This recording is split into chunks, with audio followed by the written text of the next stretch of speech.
Hello, running fans, jumping fans, throwing fans, all around athletics fans. Welcome to Talking in Ovals.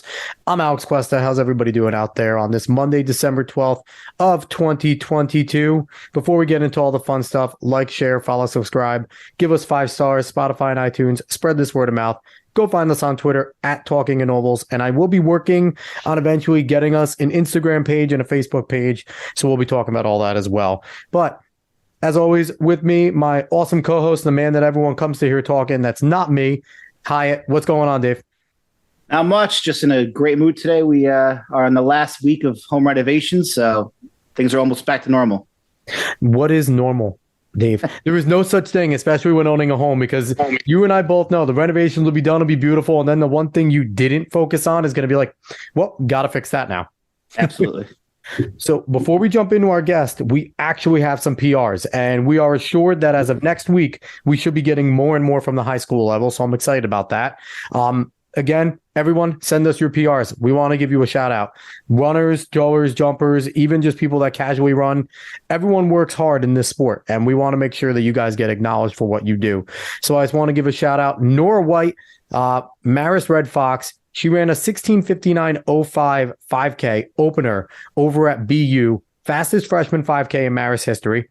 So she deserves a big shout out right there. Sub 17 for Congratulations. The season opener. That's supposed to be the tune-up.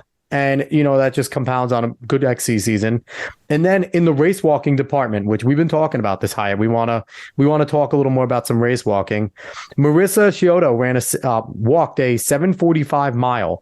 She placed second over at the Wagner Invite. So really impressive. And also she's a Marist Red Fox. So Coach Chuck Williams, who I'm going to have on at some point because Chuck, you have no choice.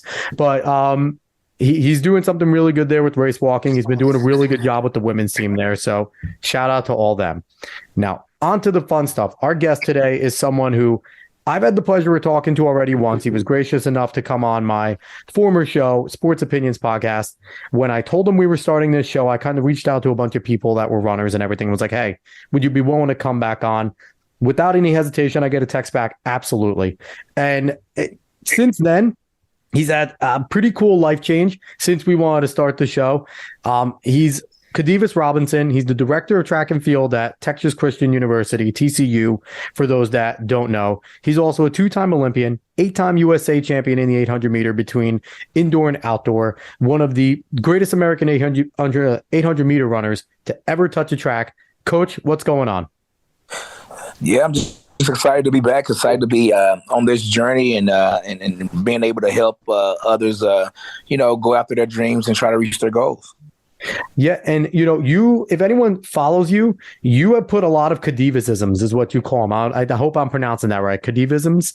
Khadevisms, and it's always something inspirational. And it kind of goes, when we last talked, you always talked about staying positive and all that type of stuff. And you were coaching at the time. You were over at Ohio State, and just talking about there. But now you have come back to your alma mater. You're at TCU, the place where you were a stellar standout runner, 2-time collegiate champion in the 800 meter, just fantastic runner. What was it like? What was that process of, the phone call, the interview process of getting back to TCU, and how special was it right now? It's interesting because I think sometimes on the outside looking in, it appears that these things just happen in silos, and it's just a roller coaster. I mean, like a joyous ride, and it sometimes don't happen that way. It's sometimes it's tough, but I mean, to be able to come back to TCU, I've always thought TCU was a special place. I thought it when I went to school here. I'm from Fort Worth. Okay, TCU's my hometown. Yeah, and I had an absolutely amazing experience here. I think I hit the jackpot. Obviously, I met my wife here. I'm from Fort Worth. Had and have a great relationship with my college coach, John McKenzie, and also Bubba Thornton, who was the head coach at the time here, and then also Coach Stratton, who ended up being the head coach the last year, and then Coach Waters, who's over at University of Alabama. He's the coach that coached me my last year. And so, I just had a really, really good experience. TCU was totally different from my previous, environment coming from the south side of Fort Worth. And so it just, to be quite honest, it was something that I needed time. So you go. Oh, go ahead, Dave. You have something to say. Go ahead. So, was this always a dream to get back to your alma mater? And is it something that you ever thought would actually come to fruition?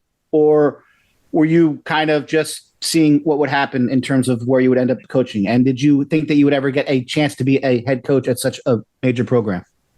You know what? So to be honest with you, I wanted to come back. I wanted to coach at TCU, but wasn't sure if that was going to happen. The previous head, the coaches, we all know each other, right? So when, a lot of times you might know the head coach that's at a place that you would like to work at. So, you never really think about it in those terms because you don't want them to necessarily, you know what I'm saying? You don't want something to happen to them. And so, so that you can get a position. But you always dream of, I think any coach, no matter if it's football, basketball, here at TCU, our basketball coach, Jamie Dixon, he went to school here at TCU, and also, the Rodini, the tennis coach, he went to school here. So I like to say, TCU is a really very good, unique environment. It's a family-oriented place. And so, you always want to come back to somewhere like that where you feel like it's really a positive environment and a place that you can call home where everyone treats each other like family. So talk about some of the challenges of going down and back to TCU because, you're in Texas, right? You have your neighbors. You have University of Texas, Texas Tech, Baylor, all really proud, really good track programs. A&M, all them down there. And, you're there. TCU is another major program. You ran in Texas. You know how serious Texas running is. Talk about the challenges coming in terms of recruiting and how that went and, what have been the issues of trying to battle with these major universities too. I think when you think about Texas, you understand that track and field is huge, cross country is huge here in Texas, and so you do have a lot of major universities. But one of my favorite quotes that I have for life, not just track and field, not just competitive, but one of my favorite quotes is God doesn't stop making talent. God keeps making talent. Every day someone's talented is born, right? So there's enough talent not only in Texas but in the U.S. for everyone. I think what's unique that a lot of times people forget is that every school is not for everybody. No. Like I happened to go to TCU and it was a perfect fit for me, but there's some schools that wouldn't have been a good fit for me. I mean, I liked being able to have conversations with my professors. My professors, like when I came back, my professors knew me. Like I wasn't just in class as some other just athlete that, you ship in and ship out. That wasn't the case here at TCU. I could have conversations with my professors. There's some professors that I was in the Department of Social Work. I was, I was a leader on campus. I was a vice president of National Association of Social Workers. Wow. I was on Intercom. I was House of Representatives. I'm in a fraternity. So I was very active on campus. And that was something that, at a school like TCU, it stays with you for the rest of your life because it's not a lot of people. Like when I was here, the enrollment was only 7,000, 7,000 to 9,000. Even now, the enrollment is only 12,000. Yeah. And so I feel like I was a lucky one because, I always say this, to go to TCU, you have to choose to go to TCU. Now, what do I mean by that? There's some, in life, let's not keep it to track and field, but in life, there's certain places, environments, situations that everybody just kind of want to do it and be a part of it and do it and all that. And just like, okay, you're going to go there. Or, okay, I'll drive through here or I pick this car or whatever. But you really got to kind of choose to go get a Tesla, right?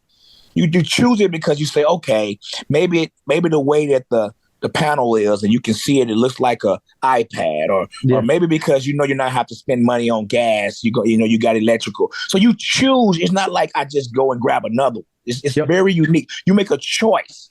And that's what I feel about TCU. It's like most people who are at TCU, they actually want to be here. They choke because you have to skip over so many different types of schools to come to TCU. I've always thought I was unique. My name, Khadevis. How many Khadevis is one there? And only, baby. One and only. Exactly. So TCU fit me. And my friends I have some friends that I went to school here at TCU, 20 odd years ago, and I'm still close with them. And it's just, man, when you go places and you throw up the horn frog sign and you talk about the activities and the riff round, and I mean just being in Fort Worth, Texas, and just everything that comes along with the environment in the city. And, our athletes, our student athletes, they really get to know the AD, the athletic director. Like they know them. Not like it's not fake. They really get to know the athletic director. The athletes get to know each other. And so if you really come here as a student athlete and you decide, you know what, I want to make an impact. I want to make a true impact that's going to last. You can do that here. You're not just another pod that gets on the machine and gets, and there's nothing wrong with that. That's not what I'm saying. I'm just saying the thing that I noticed after I've coached at an all girls Catholic private high school in Los Angeles. I read that. Yeah. Yeah, man. Louisville High School, all girls Catholic private high school in California. I coached at UNLV. I've coached at LSU and I've coached at Ohio State, and I'm here at TCU. And what I'm trying to say is, you can notice some differences. There are, I talked to my son about that. And as he's getting older, he's a freshman in high school. And it's like, okay, when you start to think about colleges, you got to think about something that's unique to you. Here's the thing. If you go to Costco and you buy one bottle of water, you can get out the machine for about 50 cents, I think it is, for a bottle of water, 50 cents for a bottle of water. Yeah. If you was to go to Walmart, that bottle of water might cost you $1, $1.50, right? Yep. Now, check this. If you was to go to the corner store, it might be $2.50. Well, heck, if you buy that same bottle of water at the airport, it might cost you $3 to $4. And at a high-end restaurant in Monte Carlo, it might be $5. Now, see, what's the thing is, the water never changed. The water never changed. It's the same bottle of water. So what changed? The environment. And sometimes we forget that. Sometimes we place ourselves in environments where we're only valued at the mark of 50 cents. And we have to find ourselves and put ourselves in situations where we valued more.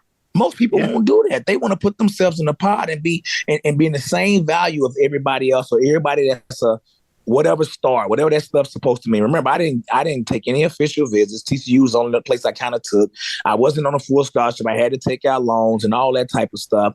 But what I'm trying to say is some people, they say, oh, this school or this place or this store or, these shoes or whatever, everybody like them, everybody. And I was never one of those people. I was one of those that was like, okay, you know what? This place sees me as only a 1-star. I see myself as a 5-star. Or this girl sees me as a little skinny guy that don't have a lot of muscle. Well, this girl sees me as the most handsome thing around. And I was always big on putting myself in environments that valued me. And I think TCU is one of those places in which, even on the coaching sphere, I think TCU is one of those places in which you can go there and you don't have to try to fit in with everyone else. And you know it's unique. You know that, okay, if you went here, you had to pass up this huge school here and that school there and that big name there and all these people here and doing this there. You had to say, you know what? I like walking around campus and seeing some of the same people I've been seeing every other day, just like high school, a huge high school where when we have events, parents are there and everybody's doing potluck. And when you come back 10 years, you can walk into your professor's office and they give you a hug.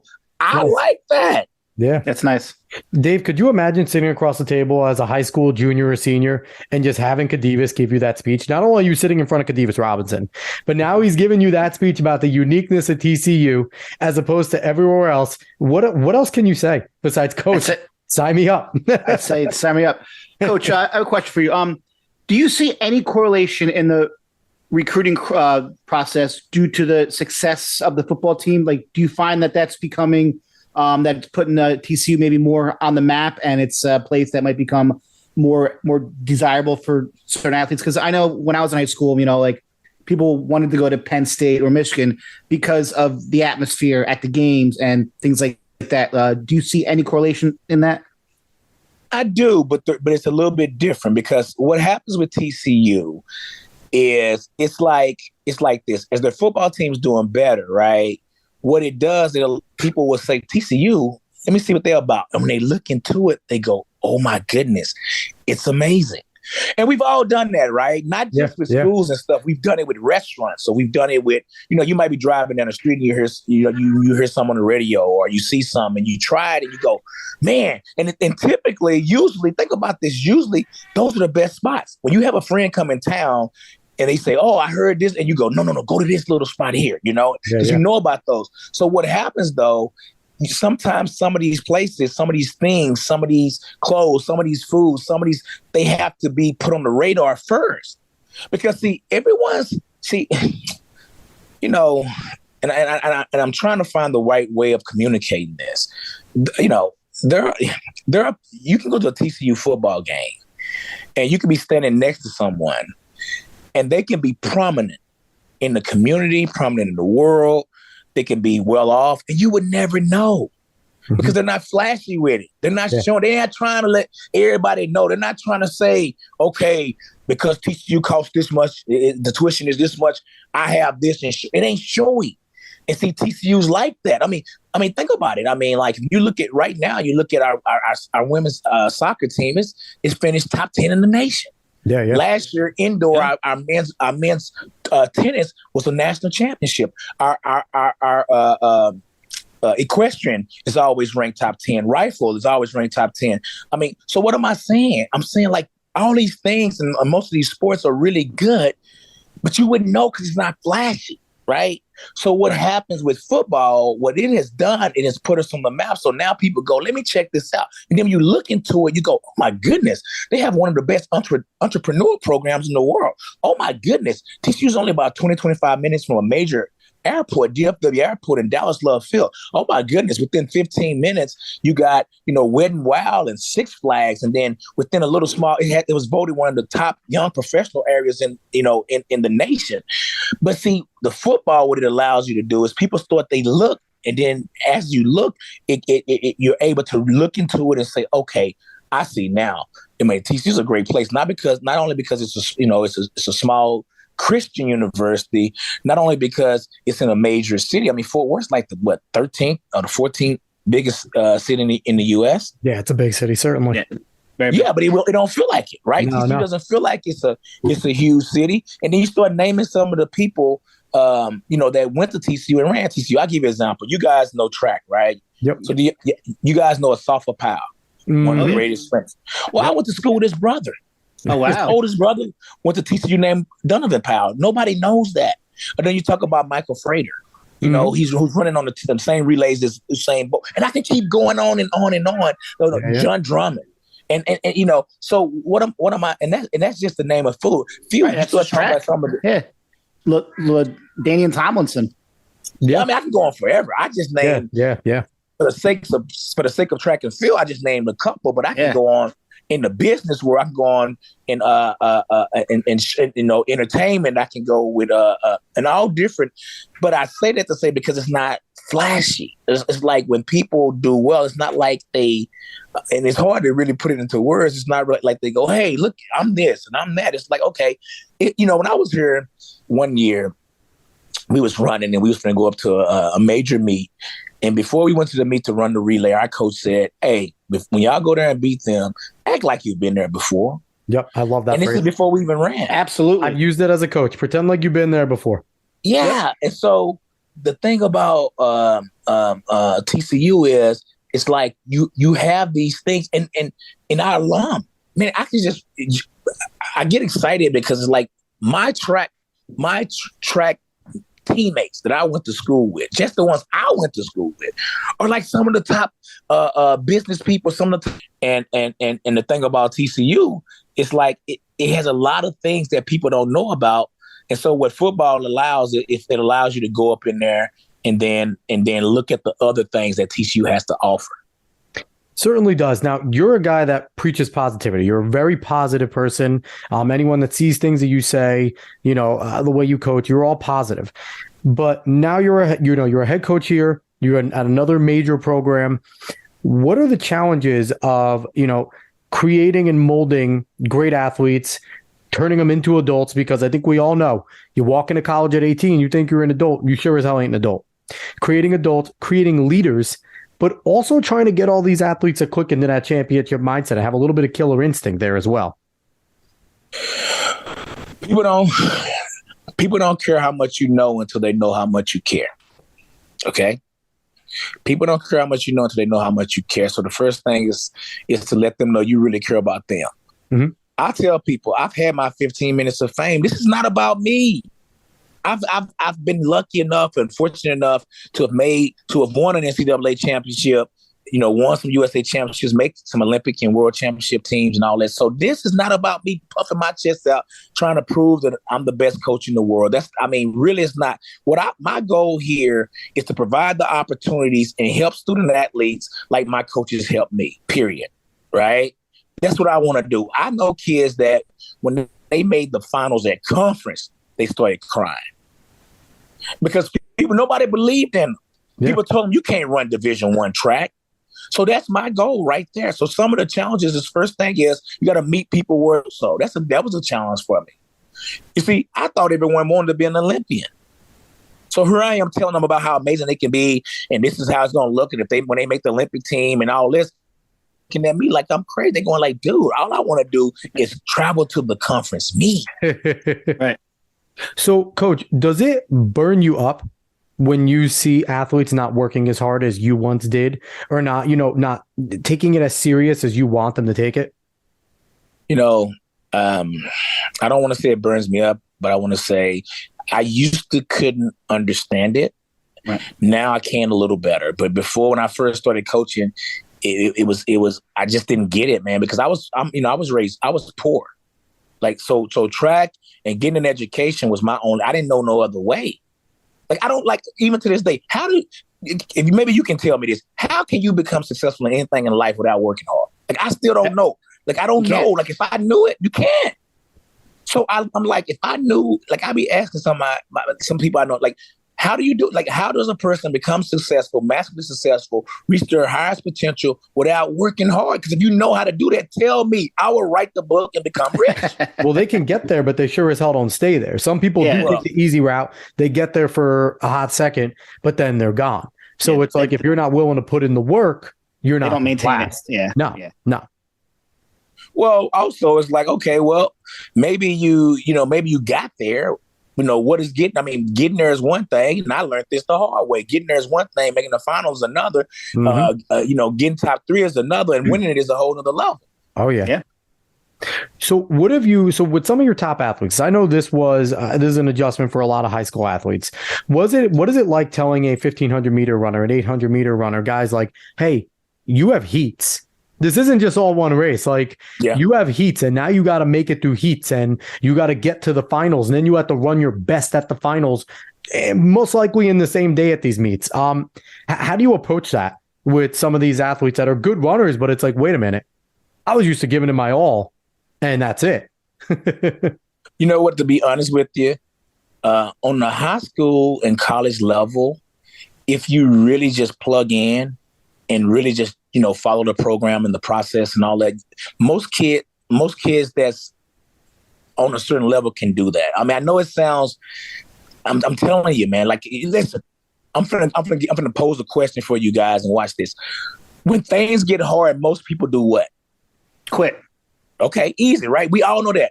Yep. So that means you will beat most people if you don't do what? Keep going. Push. Yeah, if you don't quit, you will beat most people. Yeah. So what I'm trying to say is it's the same. So check this out. Most people ice sometimes. Most people eat right sometimes. Most people work hard sometimes. Most people go to bed early enough sometimes. Get enough sleep sometimes. Watch videos sometimes. Do the right. So if you just do it most of the time, you're going to beat most people. I wasn't that talented. I just figured that part out. I looked over at people. Okay, they're not going to watch film. I watched film. They're not going to go to bed early. I went to bed early. I wasn't that good. I don't know, Khadevis. A 143 says otherwise. No, but I definitely enjoy your but listen to me. Go ahead. But I want y'all to get this. I mean, seriously, think about this. Certain things are skill sets. Kobe Bryant said it the best. Right now, today, I can pick either one of you guys, and I can have you guys start to do push-ups. And if you do 10 push-ups right now, I can get you to 11 or 12 or whatever. See, that's the thing about most athletic stuff. We know how to get better. Yeah. But most people they don't want to put the work in. Yeah, sure. I probably was never going to, like, I don't know, be able to do between the legs 360 dunk. But you know what? I can do a windmill. I mean, I can't do a windmill, but I could train and learn and teach myself to get the skill set to do a windmill. Yeah. So what am I saying? I'm saying, like, we know how to get people better. We know how to get them stronger. We know how to get them faster. Like, we know how to get everybody. Everybody can get better, stronger, faster. All of that saying, I'm gonna get somebody to run 143. See, now you focused on the wrong thing. Mm-hmm. Because everybody's not in that space to do 143. The parable of the talents, and I don't mean to get religious or the Bible on you guys. Go for it, Khadevis. The parable of the talents said, when the universe and God give you talent, the universe and God gives everyone talents and gifts. And the story that Jesus was talking about, he said one person got 10, one got 5, and one got 1. Now, why did they use that example? They used the example because we all don't have the same amount of talents. But it didn't matter. It didn't matter what talent you get or what talents you have. It just says if you got 10 or if you got 1, you got to do the best with that. You got to recognize it, develop it, multiply it, and share it. I want to talk to you about the current state of American middle distance. Now, right now, you're obviously the coach at TCU, so you're seeing it up close and personal. You know, the NCAA, the best in the NCAA are going on to be our United States representatives and also in other countries.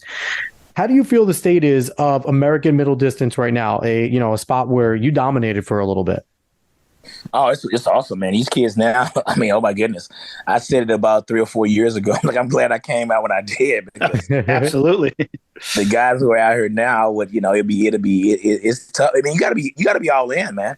Because you're talking about guys. See, remember, some of the guys that's out there now, if you take, the Isaiah Harrises, the Donovan Braziers, and all those guys.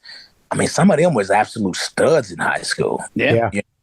And I only ran 153 in high school, man. I mean, I didn't run that fast in high school. Johnny Gray, who's one of the greatest of all time, he only ran 151.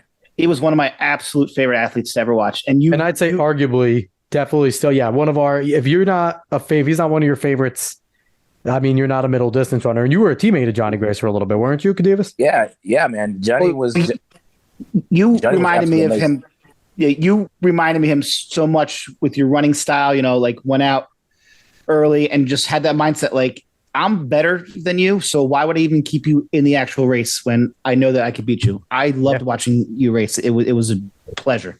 Yeah, you know what the thought process was behind that? What was it? Okay, check this out. So when you train hard, right? Yeah.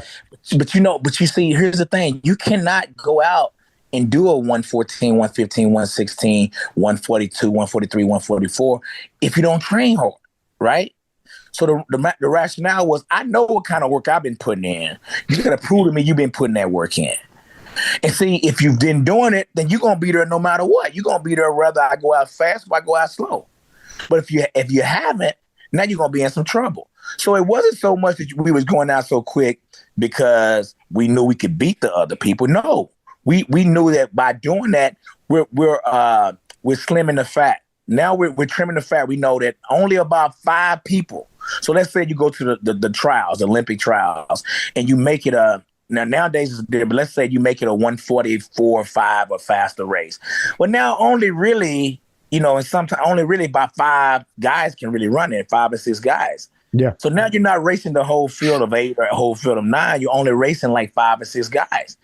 Then how many of them can recover from the previous rounds and come back and do it? So now you're down to about 5 guys, maybe 4. And then it's a matter of who going to, not buckle under the pressure and get distracted, because a distracted mind is a defeated mind. Getting distracted by all the people out there, the tensions, the pressure, and all that type of stuff. So Johnny, what he taught me about kind of going out that pace and pushing that hard, it was really to get people to, others to think, okay, do you really want to hurt? Because it's going to hurt. So Yeah. I have to ask because I think it's an interesting way to look at this because what was it kind of like when you were, running with Johnny and you were kind of the guy that he almost passed the baton to, right? He was the Yep. cream, he was the premier 800-meter runner. And then you in 1999 have your breakout and now you're the guy to beat, right? You perform pretty damn well for a solid 10, 11, 12 years. But then as you get closer to the end, you're now starting to fight back to Nick Simmons. You're now starting to fight Yeah. back to Dwayne Solomons. What was it like taking the baton from Johnny Gray and then getting to a point you're now in your mid 30s and you're similar in Johnny's situation and you have these guys, especially Dwayne Solomon, who run a lot like you did. Yep. Would go out, run hard. Nick was a very different case because his closing speed and just pure balls were incredible. But what was that kind of like? And what were kind of the conversations when you were with these guys? And, obviously they respect you, but what was it kind of like? Were you a little bit nostalgic? Oh, man, this must have been what Johnny felt like. Well, remember Johnny, myself, and Dwayne, we all kind of was on the same system, the Igloy method. Correct. 'Cause I coached Dwayne for a while, and then Johnny started coaching Dwayne. Okay. So that system, we had the system in play that works that you can run for a long period of time. Mm-hmm. Man, I'm gonna be honest with you. Johnny and Dwayne, if you want me to be 100% honest with you, they was way better than I am. I mean, both of them are tall. Like I'm 6'1", Dwayne's probably 6'3" or so. Johnny's like 6'4", maybe taller. And they was naturally really, really skinny and thin. I was skinny because I was 800-meter runner, but I had a little bit more muscle than those guys had. And they were studs, man. I mean, Yep. I mean, those guys can run everything. And I was like, man, I was kind of like Kobe in the sense I had to develop my talent. I trained hard. But I trained hard because I had to. I couldn't. Dwayne used to he liked, I liked winning. So I trained hard because I liked winning. Yeah. But I didn't get up. I didn't like putting myself through all of that hard work and having to make all those sacrifices and ice baths and all that and being at the track. I think Dwayne and Johnny, they was in some whole stuff, right? And Johnny, man, listen. I was training with Johnny when he was 36, 37, 38, 39, 40. I'm not making this up, man. And he was still rolling. He was still running. Johnny could have run 145 when he was 40 if he wouldn't have got injured. I mean, I'm telling you. He was amazing. Because he did a system. It's a system. Yeah. And I'm telling you, there's a system that works. But nowadays, it's a little bit more tough because everybody want to get on this internet and everybody want to do the same things and they want to believe the hogwash. But I'm telling you, even between, I can go from the men or women, from the 1,500 to 5K, that Igloy system works and it worked. And so as I was getting older, I mean, remember, I retired at 36 and I still was running 144 low. Yeah, it was pretty ridiculous. When you retired, it was kind of like in my head, I'm like, just give me one more, Khadevis. You could get these guys. Give me one more championship. Give me one more Olympic trials. Like I remember being such a big fan of yours. And I was like, come on, you're right there. Dwayne and Nick aren't like you can get them. Yep. You know what? The thing is, you when you get to the point where you don't, how can I explain it? It's like you get to a point where you don't, because for me, I don't know about everybody else, but for me, I couldn't do well without being like all in. Like I'm a pretty fun guy. Like I like to have fun, but I couldn't have fun in the sense of going out or whatever it may be and still run well. I just couldn't do it. I wasn't good enough.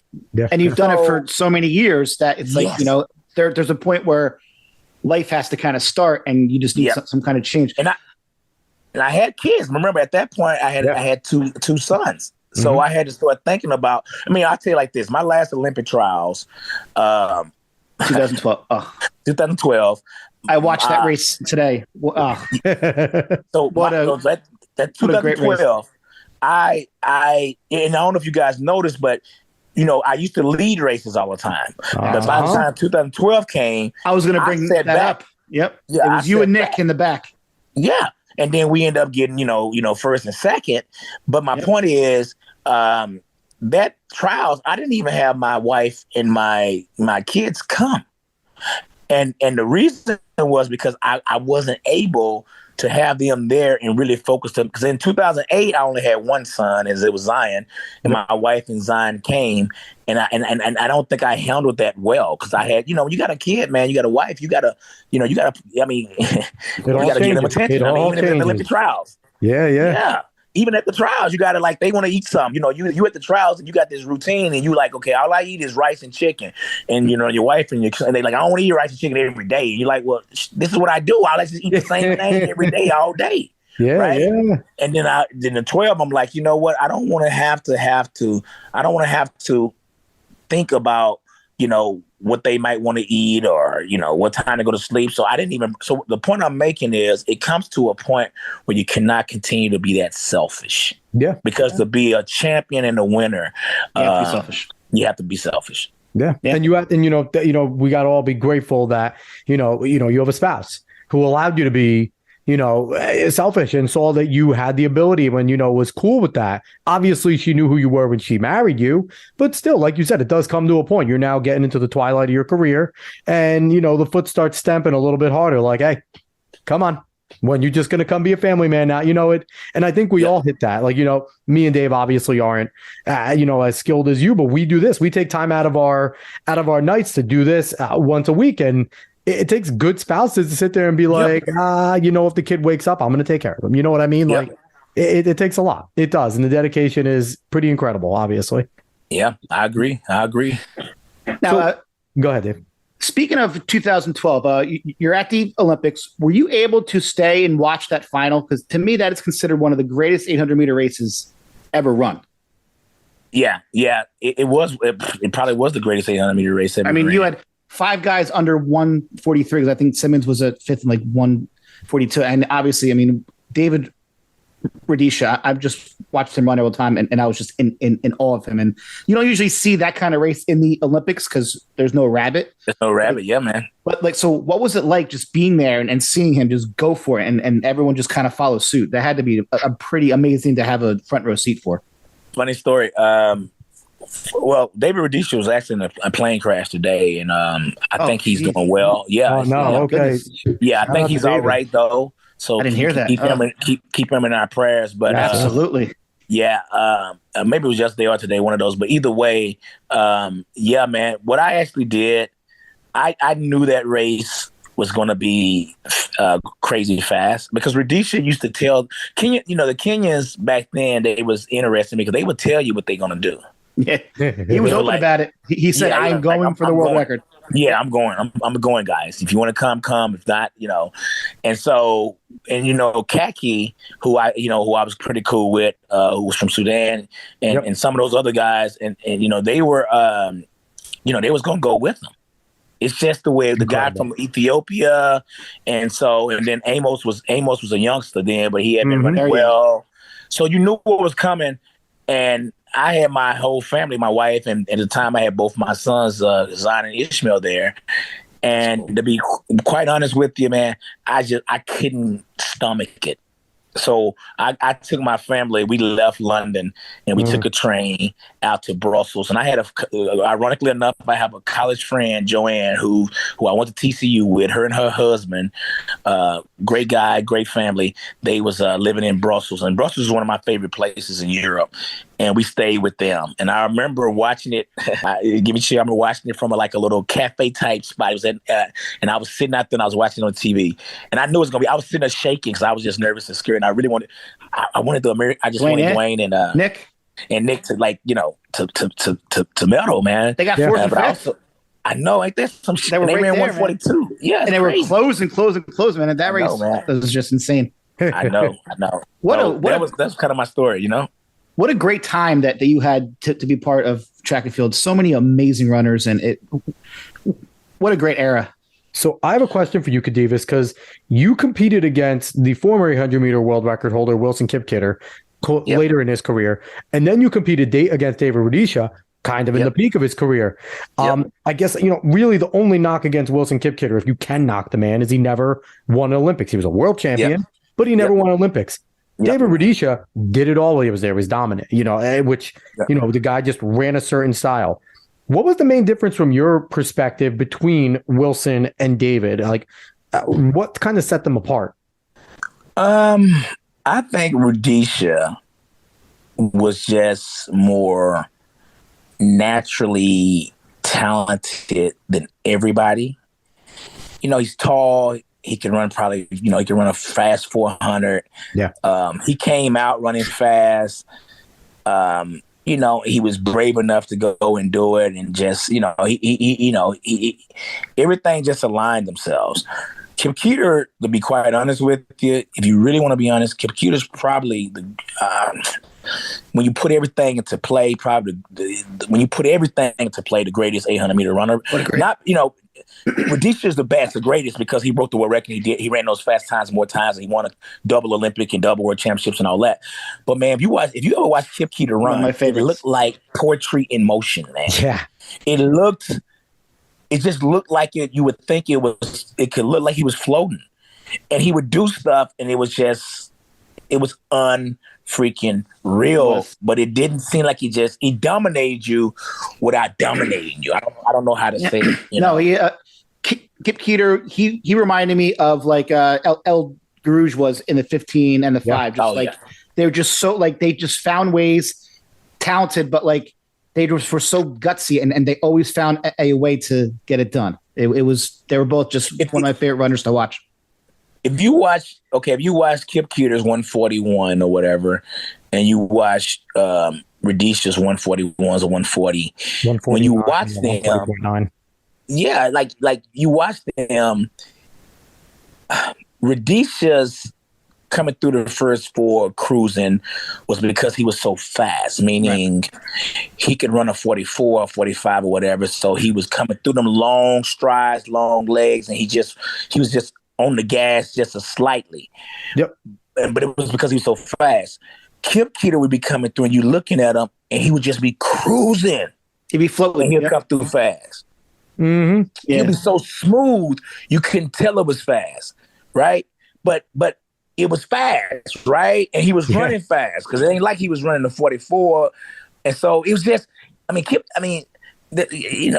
time we saw Kip Keeter doing weights a day or two before the meet, like doing some stuff. And Kip Keeter's stuff was like some out of a mythical book or something. I don't even know how to explain it. Yeah, seriously.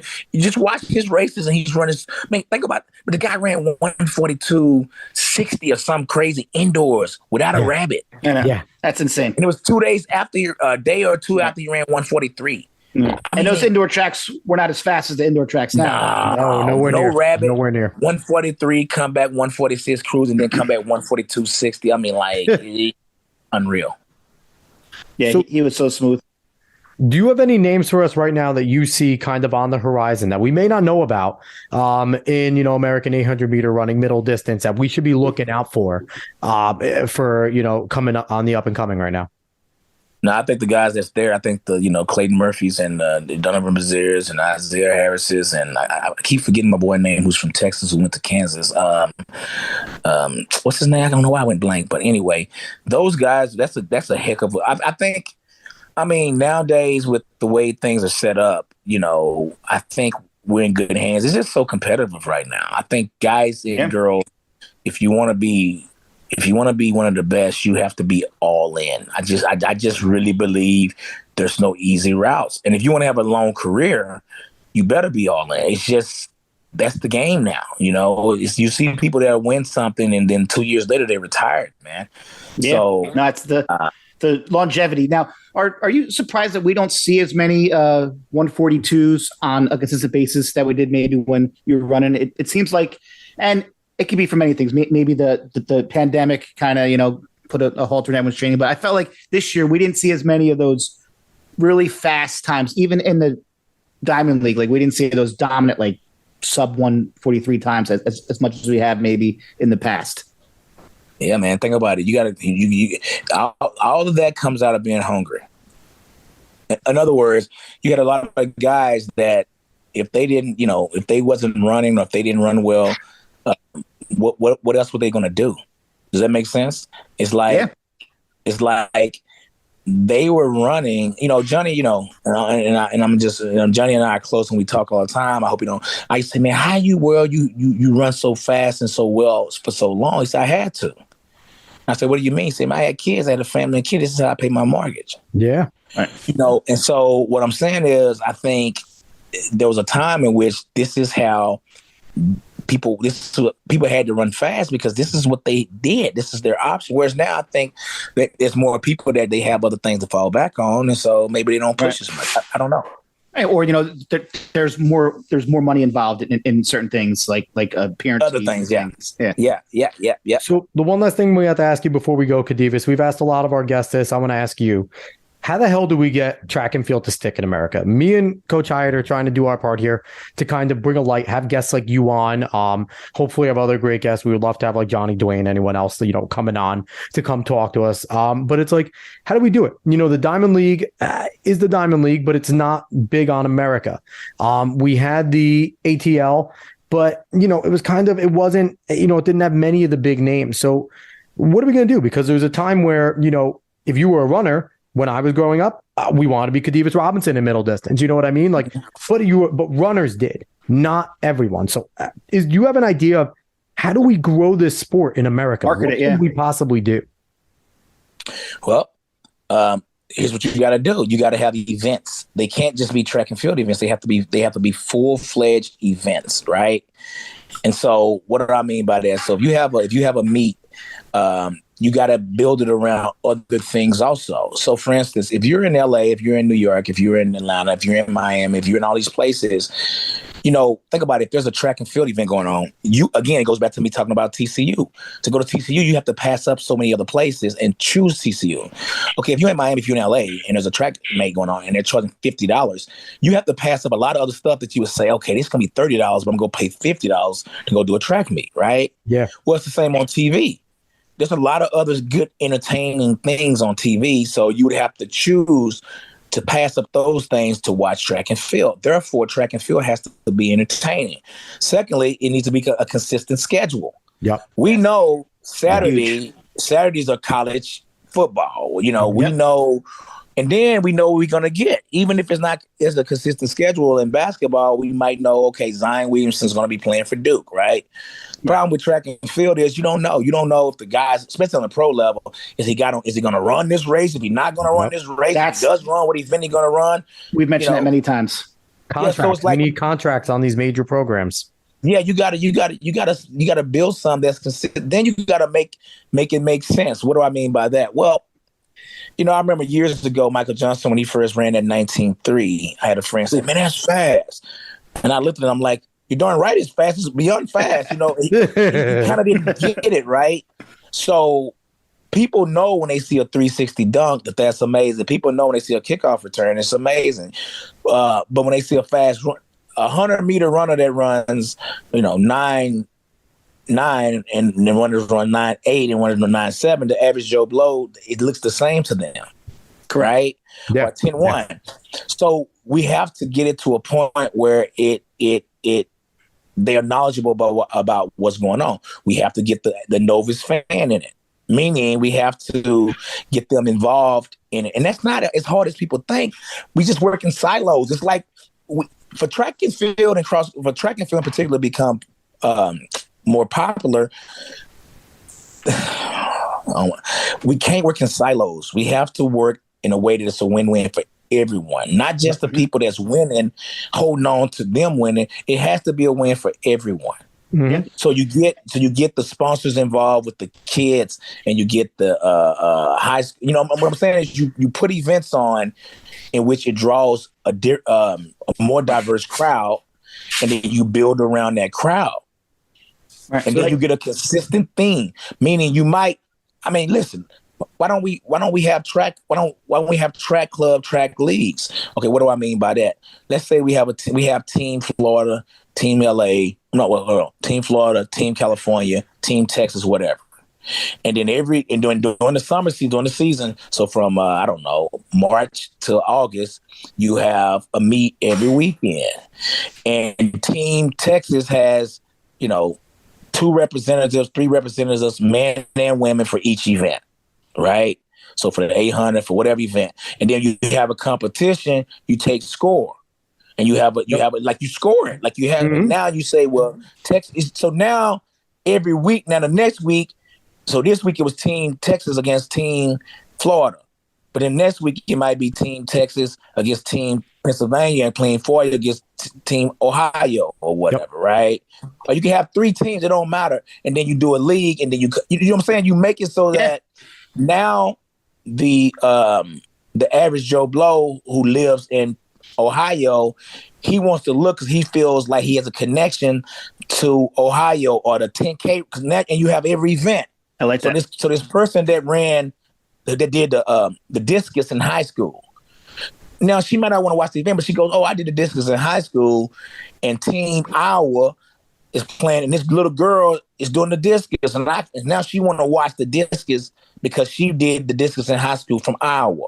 You follow me? So now what you're saying is you want a more promoted, well put together version of Tracktown USA, because it's similar to what they tried to do there, but it wasn't greatly promoted. American Track League too, I feel is trying that, but the other issue too is like we don't have many track and field only facilities here in America. Like we have Eugene, but like you go over to Europe and there's stadiums that are just for track. But that's fixable. That's not. Of course it is. Absolutely. Think about it. Think about it this way. What cities, big cities in particular, wouldn't benefit from a major good track and field facility? They all 100%. Would. All of them. 100% of them. Yep. It would be packed. You build a good indoor-outdoor facility for the city. It would be packed. And matter of fact, you could put on events every weekend in the summer, and it would make money easily. Ocean Breeze, the Armory. It's not even Icon. They kill it. We live in New York and Jersey, and he was saying like we have the Armory, we have Ocean Breeze for indoors, we have Icon for Stadium. The Penn Relays was one of my favorite things to ever go to every single year. Yeah, because it had pros, it had high school kids. What I'm saying is it can be done. It just takes, it takes the mindset of win-win. If you do it just like I just stated, right? And then you bring in sponsors and then you get grants and you get stuff because the way you can do it is you can promote diabetes prevention. You can promote health and wellness. Like you get into other arenas when you start talking about running and being physically fit. Iron deficiency is a huge thing for distance runners. Oh, forget about it. For distance, you can. I mean, it would actually. The crazy thing about it is, it could make money too. Hell yeah! Like it's a win-win. I'm 100% certain of it. But yet, you have to have a win-win mindset because there's the people that's winning now have to not get in the way to keep it from happening because they don't want everybody else to win. Do you think it'll be hard to convince these athletes to stay and do events here in America when they could possibly get more traveling over to Europe? Because I think we have the stars that are present here, like Noah Lyles and Sidney McLaughlin, who can really market the sport. I guarantee you 100% that if you ask them, would you prefer to make $10,000 or $100,000 here or overseas? 90% of the time, and 90% of athletes would prefer to be here just because they have families and they want to be able to be sent. Yeah, they still want to go to Europe at first because there is some novelty about it when you haven't been. Yep. Right. But after a while, I'm not asking that circuit I told you about is just the basic circuit. You still got to have the world championships and Olympics and stuff like that. Of course. And then the Brussels and the Monaco's and the Zurichs. Remember, those are not like track meets. Those are events. Mm-hmm. The reason they're able, the reason they're able to get 30, 40, 50, 60, 70,000 is because they plan that junk all year. They plan for the world-class Zurich meet, and they have all sorts of things that go on around that. It ain't just a track meet. But even as a track meet, you're bringing in the best in the world. Yep. And you're having them come and sign autographs and go by the schools and put on clinics. And so it's an event. And it's been going on for years. And so now somebody it's just like you being at a house, TCU, you were a kid and your dad take you to the TCU football game, right? Well, this is what they do. They start going to world class. They start going to Monaco, and they start going to Berlin. They start going to Brussels. And they start going to Paris when they're like, 9, 10, 11, 12, 13, 14, 15. And it's just something for them and their dad and the mom and to go to together. Yeah. And you just do it it's doable. And the money would be there and the sponsors would be there, but you have to make it worth the sponsors' while. Khadevis, we need your voice on this. We love it. We got it here. And your idea is beautiful, and we need more people. Anyone with a deep pocket listening, connections to sponsorships, let's get it going. American track needs to be put on the forefront because I don't care what anybody says. We have the deepest group of track athletes on the planet, and we can prove it by having the best track and field. Let me say this. Let me say this real quick before we go. Yeah. And I'm saying this because I believe this, not because I'm trying to necessarily promote track or talk a lot or whatever. But I want you to think about this. Track and field in the world is the most amazing sport in the world. Now you're going to have people going to say, now I'm going to tell you why, though. I'm not going to just say a blanket statement. I'm going to tell you why. What other sport in the world will you have? You can have small as a gymnast. Like the smallest gymnast. I mean, I was amazed when I went to the Olympics and I met Gabby Douglas because she could be in elementary school. She was so tiny, but she can flip and turn and jump in the whole nine. But then at the same time, you got somebody as big as Christian, Cantwell and Adam Nelson, who's 300 and some pounds, are just powerful. And it's all the same sport. Track and field is the only sport, or one of the only sports, that everyone has a place. Yeah. You can be as tiny as a distance runner or as big as a football player and a shot putter, and there's a place for you. No matter your skill set, you can be slow and be good. You can be fast and be good. You can be big and be good. You can be skinny and be good. You can be tall and be good. You can be short and you can be good. There's no discrimination in it. It ain't like you got basketball. They all got to be tall. No. That's not the place in track and field. And then you got a large population of track and field athletes that, a good amount of them, finish school. You can interview them. A lot of them, are well spoken about the fitness aspect of it, the health and wellness aspect of it. Most of them have a story. It's a team sport. I mean, it's a team dynamic, but it's an individual sport. What I'm saying is, it's a place for everybody. And it's so diverse. What other sport is as diverse as track and field? None. I'm gonna tell you the answer right now. Not at all. None. So, Khadevis, I love it. I can go. I don't want to take up too much of your time, but I'm just get too excited, guys. We got to do this again. Okay, Coach. We do too. Oh, absolutely. I mean, it's been an absolute pleasure having you on. Just hearing your perspective and your positivity and your enthusiasm for this wonderful sport that we all love. And I wish you nothing but the best at TCU, and any athlete who goes and has 3 minutes with you is going to be signing on the dotted line. I'm ready to go put on running shoes now and go for a jog. This has been absolutely tremendous. I mean, we can't thank you enough. Yeah. Coach, I kind of cut you off. Yeah, I cut you off. Anything else you want to say before we go? Sorry, Coach.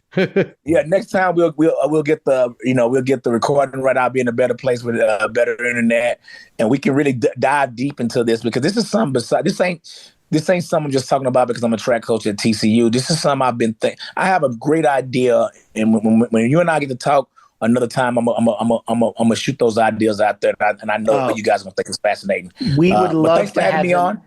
Absolutely. It was not. Thanks for having me on, and we'll talk next time, guys. Yeah, I love it. I love having Khadevis on. You were amazing as always. We'll have you on. We'll see if we can get some more big track minds along with yourself we'll do a little roundtable, and we can all kind of sit here and talk and see if we can get some traction on it, some more people listening, so we can get something going here, because I think we need to have a bunch of good ideas. Some of the track minds jump in here and really be heard on ideas of how to get this going. Because like I said, our main goal with this podcast we did is me and Coach love talking about track and field. He's one of the only people I know that we constantly text when meets are on. Did you see this? Did you see that? And it's kind of like, hey, track people don't get enough of their story told. They don't get to hear it. And like you mentioned it, Khadevis, everyone has a story. 95% of them are unique. We've had guest after guest after guest, and every story has been fantastic. We had Ian Hahn, who's one of my good friends, ran at Penn State, really good runner there, had a great story. And we just keep on having them. And you're one of those as well. Coach, it was a pleasure having you. For everyone, again, Khadevis Robinson, director of track and field at Texas Christian University. Go look the man up. Go watch some of his races. I know we mentioned Wilson Kipketer's Poetry in Motion. Go watch some of Khadevis's races. You'll see some poetry as well and heart and hard perfect work. sonnet. Yep. Yeah, it's amazing. Coach, thanks again so much for coming on. We really appreciate it. Thanks for having me on, guys. Look forward to talking to you later. All right. Have a good one, everyone. Bye-bye.